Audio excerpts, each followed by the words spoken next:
at least 9 people were killed in shootings in Canada. That's where we're starting the 7 from the Washington Post. I'm Hannah Jewell. It's Wednesday, February 11th. Let's get you caught up with today's 7 stories. Tumbler Ridge is a remote town in British Columbia in the Canadian Rockies. That's where a shooting at a school left 7 people dead yesterday, according to Canadian authorities. 2 more people were found dead at a home that is believed to be connected to the incident. According to police, more than 25 people were injured. British Columbia's Minister of Public Safety and Solicitor General Nina Krieger spoke at a news conference yesterday. There are truly no words that can adequately describe the pain being carried tonight by parents, families, and loved ones of the victims. British Columbians and people across the country are standing with the Tumbler Ridge community tonight. A person believed to be the shooter was found dead with what appeared to be a self-inflicted injury. School shootings are rare in Canada. These were the deadliest shootings in the country since 2020.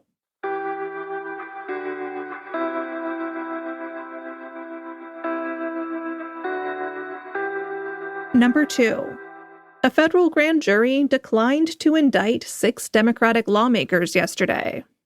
Last year, lawmakers released a video advising military members to reject illegal orders. It followed the Trump administration's moves to deploy the National Guard to cities and strikes on alleged drug trafficking boats.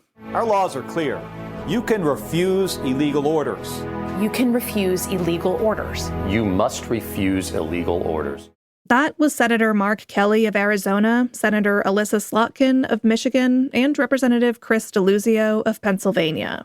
President Donald Trump responded to that video by calling the lawmakers, all of whom had served in the military or intelligence agencies, traitors. He said that their behavior was, quote, punishable by death. Federal prosecutors launched an investigation into the lawmakers. But yesterday, a federal grand jury in D.C. refused the Justice Department's attempts to indict them. That's extremely rare. It's the latest rebuke of the Trump administration's push to prosecute the president's foes.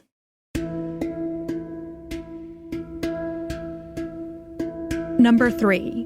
A person was questioned in the disappearance of Nancy Guthrie.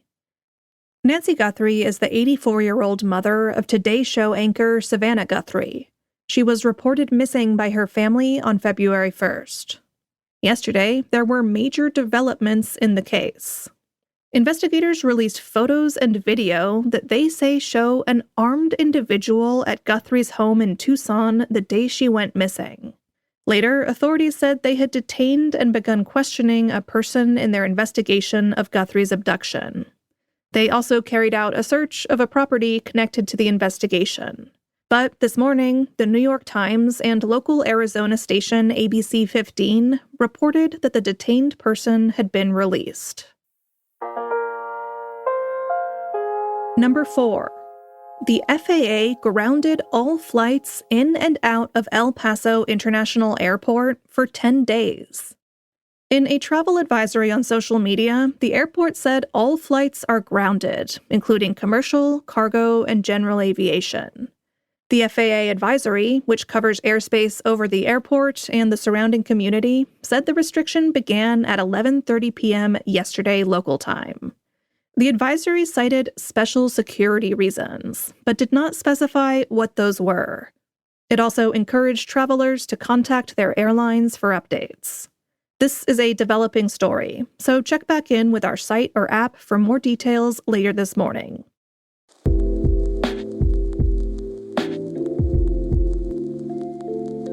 Number 5.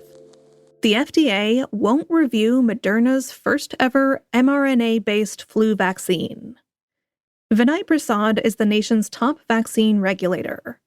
In a news release yesterday, Moderna said he had told the company its study of an mRNA flu vaccine was inadequate and declined to review it for approval. That shocked the company, which said it had previously engaged with the FDA on its trial's design.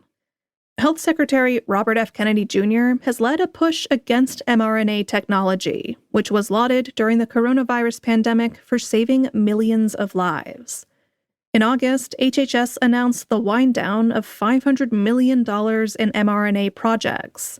And last fall, the FDA announced a stricter approach to federal vaccine approvals. A dozen former leaders of that agency warned that could undermine the nation's ability to fight infectious diseases. Scientists are more certain than ever that climate change is accelerating. That's number 6. Global temperatures have been rising for decades, but many scientists say it's now happening faster than ever before. Since the 1970s, the Earth has been warming at a fairly steady rate, fueled by enormous quantities of greenhouse gas emissions. But in recent years, something has changed. A post-analysis shows that 2023, 2024, and 2025 were far warmer than previous trends would have predicted. There are a few possible explanations. One is a decrease in sulfur dioxide pollution. That pollution is harmful to health, but it also worked to reflect the sun's light and heat away from the planet. Another explanation could be found in the clouds. As temperatures warm, it can be harder for low-lying clouds to form, and clouds are probably helping to cool the Earth.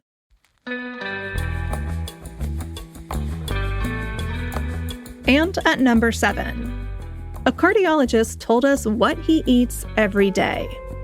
As a cardiologist, Dariush Muzaffarian has seen how damaging poor nutrition can be for his patients, impacting everything from heart attacks to strokes and weight gain.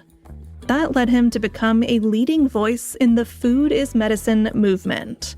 That's the idea that eating well can prevent sickness, protect your gut, and keep you healthy.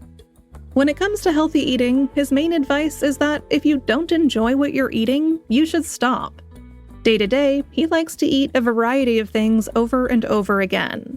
For breakfast, he often has a banana peanut butter smoothie or a bowl of plain whole-fat yogurt with almonds, walnuts, and fresh berries. He usually eats a light lunch, and at dinner time, he goes for salmon with Persian herb rice and a salad. Delicious. In case you think that sounds overly worthy, though, he does eat dessert a few times a week. What a guy.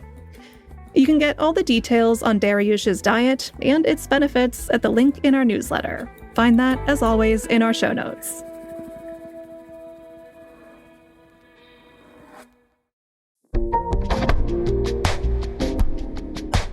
All right, you're all caught up.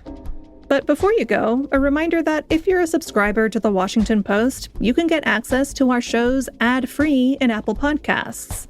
All you have to do is find the Washington Post channel in Apple Podcasts and connect your Post subscription. If you're not a subscriber, this is a great time to start. You can sign up at our channel in Apple Podcasts or through the link in our show notes. I'm Hannah Jewell. I'll meet you back here tomorrow.